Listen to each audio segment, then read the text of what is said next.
దేవుని నామమునకు స్తోత్రంలో ఈనాటి ధ్యానాంశము యేసుక్రీస్తు ద్వారా సత్ప్రశంస పొందిన స్త్రీ. యోహాను సువార్త 12:3 ప్రకారము, అప్పుడు మరియ మిక్కిలి విలువ గల అచ్చ జటామాంసి అత్తరు ఒక సేరున్నర ఎత్తు తీసుకుని యేసు పాదాలకు పూసి తన తల వెంట్రుకలతో ఆయన పాదములను తుడిచెను. ఇల్లు ఆ అత్తరు వాసనతో నిండెను. అప్పుడు అనగానే ఎప్పుడు అన్నది మనకి తేటతెల్లమవుతుందండి. ఎప్పుడు అనగా ఆమె అత్తరు వెదజల్లినప్పుడు ఆ చుట్టుప్రక్కల వారందరికీ కూడా, ఆ ఇంట్లో వారందరికీ కూడా ఇంపైన పరిమళము వెదజల్లిందంట. ఎక్కడి నుంచి వస్తుందబ్బా ఈ వాసన, ఇంత ఇంపైన వాసన? ఇట్టి సువాసన కలిగిన అత్తరు ఎంత ఖరీదై ఉండవచ్చు? అసలు ఈ సుగంధం ఎక్కడి నుండి వ్యాపించిందబ్బా అనుకుంటూ ఒకరినొకరు అనుకుంటున్నారు. మనసులో ఎవరికి వారు కూడా అనుకొని చుట్టూ చూస్తూ ఉన్నారు. అదిగో యేసు స్వస్థత చేకూర్చిన ఆ కుష్టి రోగి సీమోని ఇంట నుండే ఈ పరిమళము వ్యాపిస్తుంది, వెళ్ళి చూద్దామా అనుకుంటూ పరుగులెట్టి వచ్చారండి. ఆ ఇంట్లో వారు కూడా చాలా సంతోషిస్తున్నారు, కొంతమంది గొణుగుతున్నారు కూడా, ఇస్కరియోతు లాంటి వాళ్ళు. కాబట్టి ఆ చుట్టుప్రక్కల వారందరికీ కూడా ఆ వాసన రాగానే అందరూ కూడా వచ్చి చూస్తున్నారు. ఏం జరుగుతుందబ్బా, ఎవరు ఇంత వాసన, పరిమళమైన వాసనను వెదజల్లించారు అని. పస్కా పండుగకు 6 రోజుల ముందు బెతనియా గ్రామస్తుల సంభాషణ ఇలాగా ఉండి ఉంటుంది కదా. అలా మాట్లాడుకుంటూ ఆ మనోహర సువాసనను ఆఘ్రాణిస్తూనే వెళ్ళి చూసి ఉండవచ్చు. మనము చూద్దామండి, మనము గమనిద్దాం ఏం జరుగుతుందో. ఆ ఇంటిలో సర్వలోకనాథుడు యేసుస్వామి తన శిష్యగణంతో విందుకు ఆసీనుడు కాగా, ఆయన మృతులలో నుండి సజీవునిగా లేపిన లాజరు కూడా అక్కడే ఉన్నాడు. మార్త ఉపచారము చేస్తుంది. మరియ సేరున్నర ఎత్తు కలిగిన అచ్చ జటామాంసి అత్తరు బుడ్డి పగలకొట్టి యేసు పాదములకు పూసి తన తల వెంట్రుకలతో తుడుస్తున్న దృశ్యము గోచరిస్తుందండి. అంతేకాదు, బోధకుని ప్రక్కన శోధకుడు కూడా ఉంటాడు కదండి, మనం ముందు మాట్లాడుకున్నట్లు. ఆ అత్తరెందుకు వ్యర్థపరచడము, 300 దేనారములకు అమ్మి పేదలకు ఇవ్వవచ్చు కదా అంటూ సణుగుతున్నాడు. అంటే పేదల మీద ఉన్న ప్రేమ కాదు, ఇక్కడ జరుగుతున్న కార్యముతోటి ఆమెకే మెప్పొస్తుంది. యూదాని వారిని అందరినీ కూడా దేవుడు తిడతాడని ముందుగానే గ్రహించినవాడు కదా, అందుకని ఆ మాట అంటున్నాడు, పేదలకు ఇవ్వవాలనని. పేదల మీద ఏ మాత్రమో ప్రేమ ఉంటే ఇటువంటి మాటలే రావు కదండి. అతనే ఇవ్వచ్చుగా మరి పేదలకి. ఆ శోధకుడు అయిన ఇస్కరియోతు అందుకు ప్రభువిచ్చిన సమాధానము అతి శ్రేష్టమైనది, ఆశీర్వాదకరమైనది మనకి కూడా. అవును, ఇల్లు ఆ అత్తరు వాసనతో నిండినది. ఇల్లు మాత్రమే కాదండి, ఆ వీధి, ఆ గ్రామము, ఆ దేశము అంతటా, అనగా ఇప్పుడు మనం చదువుకుంటున్న ఎన్ని సంవత్సరములు అయిపోయినా మనము ఇప్పుడు చదువుకుంటున్న అత్తరు, ఆమె చేసిన మంచి పనులు, ఆమె చేసిన త్యాగము, ఆమె చేస్తున్న ఆ యొక్క ప్రార్థన అంతా కూడా ఇప్పటి వరకు కూడా నిండి సర్వలోకంలో భూదిగంతముల వరకు వ్యాపించింది కదండి. మనకు అర్థమవుతుందిగా. అట్లాగని ఎంతో ధన్యురాలు కదండి ఆమె, మరెంతో యోగ్యురాలు కూడా. ఈ కార్యము ద్వారా కలిగిన యోగ్యతతో ఆ అత్తరు వాసనతో పాటు తన హృదయ పరిమళాన్ని, తన జీవిత సుగంధాన్ని భూదిగంతముల వరకు, అనగా సువార్త ప్రకటన తోడుగా వ్యాపింపచేసింది. యేసు ప్రభుల మాట ప్రకారము మరియ యోగ్యురాలని ఒక్కసారి స్మరించుకుందాము. ఆమె చేసిన గొప్ప కార్యములు భూదిగంతముల వరకు వచ్చినాయండి.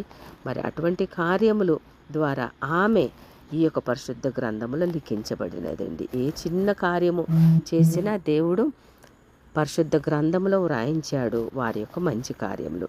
వారి యొక్క పాత జీవితమును తొలగించి నూతనమైన హృదయమునిచ్చి ఆయన పరిశుద్ధ గ్రంథములు లిఖించుకున్నారండి. మొదటిగా సద్భక్తి కలిగిన స్త్రీ. లూకా సువార్త 10:39-41 ఇది ఆమె మొదటి యోగ్యత. అట్టి భక్తితోనే ప్రభు పాదాల యొద్ద కూర్చొని ఆయన బోధ వింటున్నది. ఉత్తమమైనది ఎంచుకున్నది మరియం. అది ఆమె యొద్ద నుండి తీసివేయబడదని యేసు అన్నారు. మన జీవితంలో దేనికి ఉత్తమత్వమండి ఆలోచించుకుంటే, మరి మనము కూడా ఉత్తమమైన యేసు పాదాల దగ్గర ప్రార్థనలతో క్రీస్తు పాదాలను కడుగుదామండి. రెండవదిగా సత్క్రియ పరురాలు ఆమె. మత్తయి సువార్త 26:10 ప్రకారం ఈమె నా కొరకు మంచి కార్యము చేసెను అని ప్రభువును పలికారు. స్త్రీలు సత్క్రియల చేత తమ్మును తాము అలంకరించుకొనవలెను అని వాక్య హెచ్చరిక మనకి కనిపిస్తుందండి పరిశుద్ధ గ్రంథంలో. మరి మన క్రియలు ఎక్కడ ఉన్నాయో మనం పరీక్షించుకొని మేలైన క్రియలను చేయడానికి మనం కూడా మరి ఈ మరియ ద్వారా మనం కూడా నేర్చుకోవడానికి దేవుడు సహాయం చేసినందుకు వేలాది స్తోత్రములండి. అనేక కార్యములు మనము చేస్తూ ఉంటాము. ఇటువంటి ప్రోత్సాహకరమైన మాటలతోటి, ప్రోత్సాహకరమైన వాక్యములతోటి దేవుడు ఇంకా మనల్ని ప్రోత్సాహపరుస్తున్నందుకు వేలాది స్తోత్రములండి. మూడవదిగా సామర్థ్యత కలిగిన స్త్రీ. ఆమె తన శక్తి కొలది ఈ కార్యం చేసినది అని ప్రభువు చెప్పుటలో మార్కు సువార్త 14:8 ప్రకారం ఆమెకు శక్తికి మించి వ్యయపరిచింది. అతి ఖరీదైన అత్తరు కొన్నది. అంతమంది పురుషులలో వెళ్ళి అత్తరును ప్రభు పాదాల మీద ప్రోక్షించింది. ధైర్యంగా తన సమర్థతను చాటుకున్నదండి. ఎంతో గొప్ప ధన్యురాలు కదండి. దేవుడు మెచ్చే కార్యములు చేయడంలోనే మరి దేవునికి ఎంతో మనము కృతజ్ఞత కలిగి ఉండడానికి ఇటువంటి ఆస్కారం కదా. నాలుగవదిగా సత్క్రైస్తవ విశ్వాసి. లూకాసు వార్త 7:50 ప్రకారం ఆమె మరియా మరొక స్త్రీనా అనే మీ మాంసం విడిచి ఆ కార్యమును మాత్రమే గ్రహిస్తే ఆమె ప్రభువును అచంచల విశ్వాసముతో సమీపించింది. అనంత క్షమ పొందింది. అపారమైన శాంతి సమాధానములు పొందింది. ఆమె క్రైస్తవ విశ్వాసానికి ప్రతీక కదండి. మరి అటువంటి గొప్ప కార్యములు మనము చేయడానికి కూడా మనము ప్రయత్నం చేద్దాం. ఎన్నో గొప్ప కార్యాలు చేస్తున్నాము, ఇంకా చేయాలన్నదే దేవుని యొక్క ప్రోత్సాహకరమైన ఈ స్త్రీతోటి మనతోటి మాట్లాడుతున్నారు. ఐదవదిగా సమర్పణాయుత ప్రేమ గల స్త్రీ. లూకాసు వార్త 7:47 ప్రకారం ఆమె విస్తారముగా ప్రభువును ప్రేమించింది. విస్తారమైన పాప క్షమాపణ అందింది. అసలు ఆహ్వానించిన అతిథి ఆచరించవలసిన విధులన్నీ ఆమె ఆచరించింది. హృదయం కారిన కన్నీటితో పాదాలు కడిగి ప్రియమైన తన తల వెంట్రుకలతో తుడిచి అత్తరు ప్రోక్షించిందండి. ఆయన పాదాలతో పాటు తన హృదయ ప్రక్షాళన గావించింది. పాపములను తుడుచుకుంది. పవిత్ర హృదయమును ప్రోక్షించింది. ఎంత గొప్ప సమర్పణ కదండి. ప్రేమ కదండి మనకి కనిపిస్తుంది. అత్తరు బుడ్డితో పాటు పాప పంకిల జీవితమును పగలగొట్టుకున్నది ప్రభువైన యేసు పాదాల చెంత. ఆమె జీవితము భక్తి సమర్పించుకున్నదండి. విరిగి నలిగిన మనసే దేవునికి ఇష్టమైన అర్పణ కదండి.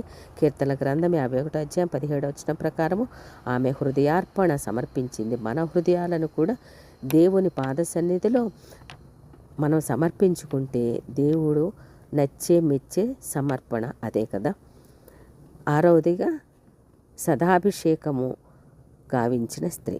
మార్కు సువార్త 4:8 ప్రకారం, మత్తయి సువార్త 26:12 ప్రకారం భూస్థాపన నిమిత్తం నా శరీరమును ముందుగా అభిషేకించును. యేసు తన శ్రమ మరణ పునరుద్ధానముల గురించి శిష్యులతో సంభాషించిన వారు అంతగా స్పందించలేదు. కానీ ఈ స్త్రీ స్ఫూర్తి పొందింది. ఆనంద తైలముతో ప్రభువు నిన్ను అభిషేకించును అనే వాగ్దానంలోని అంతరార్థాన్ని గ్రహించి రారాజు యేసును ముందుగానే అభిషేకించిన అదృష్టవంతురాలు ఈ అభిషేకం పొందిన స్త్రీ. ఆమెను దీని నుంచుకొననీయండి. ప్రభు కోసం మనమేం చేస్తున్నామండి? మనము ఏమి ఉంచుకుంటున్నాము? మనము కూడా మన హృదయములను దేవునికి అర్పించి క్రీస్తు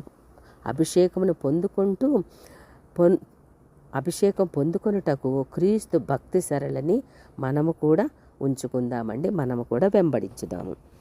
ఏడవదిగా సత్ప్రశంస పొందిన స్త్రీ.